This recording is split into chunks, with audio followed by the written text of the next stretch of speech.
Bonjour, je m'appelle Stéphane Poufari, je suis fondateur et président d'honneur de l'association Énergie 2050. Donc, nous avons le privilège et le plaisir d'être partenaires de la journée dédiée au tourisme durable à Gréoux-les-Bains. Fort malheureusement, je me trouve à Nice actuellement, dans un événement d'ailleurs qui participe de la même dynamique, puisque nous sommes des événements associés. Et donc, l'événement qui se déroule ici se place dans le cadre d'une semaine entière dédiée à l'environnement construit, dans lequel le tourisme a fait partie d'une des journées thématiques, sachant que l'ensemble de ces événements ont été labellisés COP21 Paris Climat, c'est-à-dire que cette dynamique que nous essayons de créer autour d'un tourisme durable, sobre en carbone, sobre en ressources naturelles et bien sûr sobre en énergie, participe de cette dynamique, de cette grande construction collective de l'agenda de Paris, à savoir que nous attendons tous à Paris un accord ambitieux, équitable et qui permette bien évidemment à nos sociétés de s'engager sur des trajectoires de réduction des émissions de gaz à effet de serre, le tout pour avoir un accord qui puisse être mis en œuvre dans l'agenda de l'après 2020.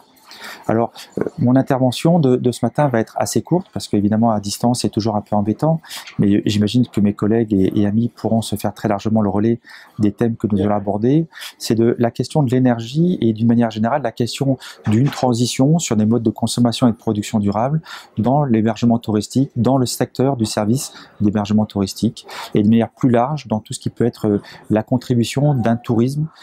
à le développement d'un territoire bas carbone et d'un territoire inscrit sur une transition porteuse des valeurs du développement durable. Alors, les enjeux ici, il convient peut-être de rappeler un petit peu dans quel agenda international on se trouve. Alors, on se trouve, je viens de le dire un peu tout à l'heure, dans un agenda climat que tout le monde connaît, Paris Climat 2015, mais qui est lui-même, j'ai envie de dire, partagé avec deux autres grandes thématiques cette année, ce qui fait de l'année 2015 une année particulièrement importante. La première thématique étant le financement du développement, avec une conférence dans les prochains jours à Addis Abeba sur le financement du développement, dont bien évidemment la question du climat, de la transition énergétique fait partie, mais aussi l'agenda dit de ce que l'on appelle le post-2015, l'agenda du développement durable, qui re-questionne nos sociétés par rapport aux modalités de développement que nous avons mis en œuvre, et bien sûr, l'idée étant d'avoir un développement partagé, une construction collective, avec un avenir qui soit plus respectueux des ressources naturelles, mais bien sûr, porteur de valeurs de solidarité, et dans le respect bien sûr de la pluralité, de, j'ai envie de dire, cette différence riche de partage potentiel et puis d'inspiration pour notre futur, de cette diversité de l'ensemble des pays qui constituent notre petite planète. Alors, revenons donc aux enjeux de la question énergétique et d'une manière générale, peut-être aussi aux enjeux tout bêtement climat, carbone et puis tourisme. Alors, on le sait, le secteur par exemple du bâtiment correspond à peu près 40% des émissions mondiales de gaz à effet de serre, dans lequel le service d'hébergement touristique lui-même constitue alors, ça va de 1 à 10%, selon que l'on considère simplement l'hébergement et ou tous les services qui sont associés, mais on pourrait là aussi étendre plus large en prenant tous les flots de ressources qui sont utilisés pour le tourisme d'une manière générale, sachant qu'évidemment le touriste part d'un point A, un point B, vit, partage, expérimente, consomme ailleurs et ensuite revient chez lui. Donc tout ça participant évidemment d'une certaine empreinte dite carbone. Alors dans ce cadre-là, il faut bien voir que toute la stratégie du tourisme doit être de réduire bien évidemment l'empreinte, mais aussi de permettre finalement toujours ce partage, mais sans émettre trop de gaz à effet de serre, et pourquoi pas de trouver une intelligence économique et territoriale pour donner un sens à cet échange, et finalement enrichir l'ensemble des parties. Alors là, si on regarde les enjeux aujourd'hui, mais si on regarde aussi les besoins demain, on s'aperçoit que finalement qu'on est confronté à quelque chose qui va être exponentiel. Alors, on le voit d'une manière générale dans tout ce qui va être construction neuve, mais aussi dans les besoins de rénovation, dans les besoins de consommation, et on arrive à des chiffres assez colossaux qui font que, si on considère tous les flux de population, on est déjà sur des scénarios où on va quasiment doubler ou tripler nos émissions de gaz à effet de serre par rapport à tout l'environnement construit, sachant que la part du tourisme, évidemment, ne cesse d'augmenter. Alors là, on peut se questionner à plusieurs niveaux, se dire, est-ce que finalement, si on consomme moins, si on émet moins, on va devoir appauvrir nos modes de partage, nos modes de visite, nos modes d'utiliser, partager cet espace collectif, ou est-ce qu'on peut faire moins d'émissions, tout en étant plus consommateur, mais d'une manière plus durable, et bien sûr, tout en aussi contribuant à une économie mondiale, sachant que le tourisme, vous l'avez compris, c'est aussi une des clés de lecture que l'on a pour un tourisme local, pour un développement partagé. Donc là, la question, elle est simple, c'est qu'on est confronté à un choix, et ce choix peut être basé sur non seulement une forme de raison, mais aussi une forme d'intuition. En fait, on n'est plus en train de parler de contraintes, on est en train de parler d'opportunités. Alors les opportunités, je vais les conjuguer à l'infini. On est en train de parler, dès lors que l'on parle de l'énergie, d'une stratégie gagnante qui va être sur 3 axes. Le premier va être la sobriété. Ça veut dire quoi la sobriété? Consommer une ressource, consommer de l'énergie, uniquement dès lors que le service a une importance. Et c'est redonner un sens au service. Ça veut dire quoi? Évidemment, ne pas surchauffer, sur-refroidir, sur-rafraîchir, de ne pas consommer de l'énergie dès lors qu'elle n'est pas indispensable. Ça, c'est le premier point. Alors, c'est du bon sens, mais bon, on sait tous que dans le monde réel, dans notre quotidien, évidemment, c'est un bon sens qui n'est pas toujours très appliqué, puisqu'on a un comportement quasi schizophrénique, sachant que nos émissions, notre consommation mondiale ne cesse d'augmenter. Deuxième point, c'est dès lors que l'on est obligé de consommer, essayer de consommer le moins possible, c'est-à-dire l'efficacité. Le service, on va lui redonner une valeur optimale, utiliser la ressource dans sa quintessence, jusqu'à la dernière goutte. Voilà de quoi on peut parler, d'équipements performants, on peut parler d'éclairage performant, on peut parler aussi tout bêtement de bâtiments performants, conçus de manière suffisamment intelligente pour que l'énergie ait le maximum de plus-value et d'effet de levier. Et enfin, dès lors qu'on a déjà fait les 2 premiers piliers, on va être sur le 3e pilier, qui là va être quoi? Utiliser des ressources dites renouvelables. Alors évidemment, dès lors qu'on en pense à l'énergie, on va parler bien sûr des énergies dites renouvelables, et qui là évidemment sont des énergies de flux, mais qui vont permettre finalement d'être dans un cycle naturel de la ressource, qu'on doit évidemment organiser de manière durable, prenons l'exemple de la biomasse, mais aussi dans une logique finalement de non-approvissement et puis surtout de développement local, puisque la plupart des énergies renouvelables, évidemment, sont dans un périmètre de proximité et vont concourir à la fois à assumer, j'ai envie de dire, un service de qualité, sobre en carbone, et aussi, bien évidemment, à créer toute une dynamique territoriale, à la fois de main-d'œuvre, pour la mise en œuvre, la maintenance, l'optimisation, et puis aussi tout ce qui va être aussi la redistribution de cette économie circulaire qui elle-même concourt à toute cette dynamique d'énergie de proximité. Alors une fois qu'on a dit ça, on doit aussi créer d'autres mécanismes, parce qu'évidemment, tout le monde me dira, et je ne suis pas avec vous dans la salle, mais j'imagine déjà des questions qui vont dire, oui mais les coûts, oui mais la technologie, tout ça doit s'organiser dans un concert partagé, avec évidemment des intérêts parfois économiques contradictoires, mais néanmoins un objectif qui peut être global. Et là, j'ai envie de dire, la composante climat peut être une opportunité de re-questionner ces modèles. Premièrement, nous sommes dans une obligation de réduction de nos émissions de gaz à effet de serre. Deuxièmement, nous sommes aussi dans une obligation d'avoir une trajectoire commune pour garantir à nos sociétés de rester dans une acceptabilité climatique qui fait que par obligation, j'ai envie de dire, nous allons devoir ne pas tout consommer les énergies qui nous sont à disposition. Je parle des énergies fossiles. Alors là, évidemment, on va donc bien voir qu'il y a un intérêt collectif à s'engager sur cette sobriété énergétique, sur cette efficacité énergétique et sur ce mix d'énergie renouvelable. Et là, tous les mécanismes carbone, tous les mécanismes climat internationaux ont un sens parce qu'ils vont donner, j'ai envie de dire, une valeur additionnelle à cette vertu énergétique, à cette vertu environnementale. Et je vais vous donner 2-3 petits exemples dont on a parlé d'ailleurs avec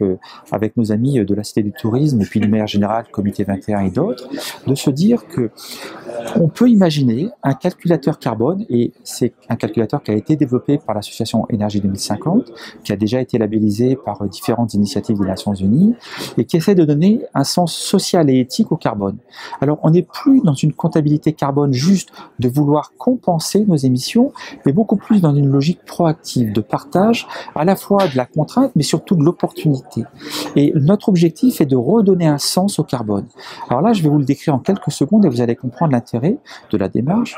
Évidemment, on part d'un diagnostic. Donc le calculateur fait, comme beaucoup de calculateurs qui existent, une analyse de l'existant. Alors, c'est des méthodes d'analyse de cycle de vie, c'est des méthodes de comptabilité, qu'elles soient sur le marché carbone international, sous couvert de la Convention cadre des Nations Unies sur le changement climatique, mais aussi sur le marché carbone volontaire. Donc tous ces mécanismes nous permettent de donner une méthodologie de transparence, de dire voilà, là, ce procédé, ce processus, cette mise en œuvre réduit les émissions par rapport à une situation similaire, mais avec des technologies plutôt traditionnelles. Alors, donc une fois qu'on a fait ça, il va falloir évidemment qu'on arrive à périmétrer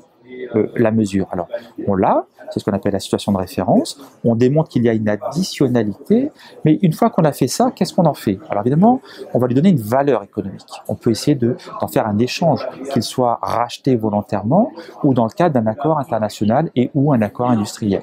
Mais nous, on va aller un peu plus loin. on veut que le consommateur puisse s'engager à la fois sur de la réduction, donc en finançant, à contribuer finalement à réduire les émissions à la source,